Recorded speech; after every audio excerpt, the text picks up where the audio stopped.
Wali Kota Bogor Bima Arya Sugiarto bersama Satgas Kawasan Tanpa Rokok atau KTR langsung menurunkan paksa atribut, spanduk, serta banner yang berbau iklan rokok di sejumlah warung di sekitar pemukiman di Kecamatan Bogor Tengah Kota Bogor Senin pagi. Tindakan ini dilakukan sesuai Perda nomor 10 tahun 2018 tentang perubahan Perda nomor 12 tahun 2009 tentang kawasan tanpa rokok. Selain menyasar warung-warung, Satgas KTR juga menyasar sejumlah minimarket yang ada di wilayah tersebut. Bima melihat minimarket jauh lebih patuh terhadap Perda KTR ketimbang warung di pemukiman. Menurutnya hal ini perlu diantisipasi sesuai aturan yang berlaku agar anak-anak dan remaja di Kota Bogor tidak menjadi korban bahaya rokok. Bahkan dalam sidak ditemukan adanya modus terselubung dalam mempropagandakan rokok, sepintas seperti iklan minuman kemasan, namun ternyata adalah iklan rokok.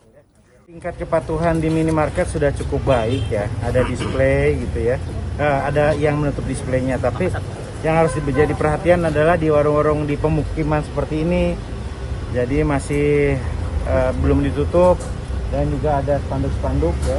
Dan saya memperhatikan ada modus sekarang ya, ada strategi yang terselubung, jadi tidak vulgar menampilkan produk rokok, tapi kadang-kadang organisasinya atau produk-produk lain yang sepertinya bukan rokok, tapi brandnya itu ya brand rokok juga gitu. Nah ini harus kita cermati untuk strategi pengendalian tembakau kita.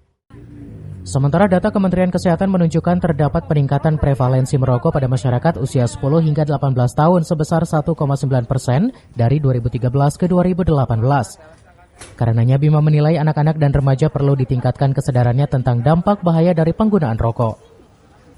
Dari Kota Bogor, Herman Bons melaporkan.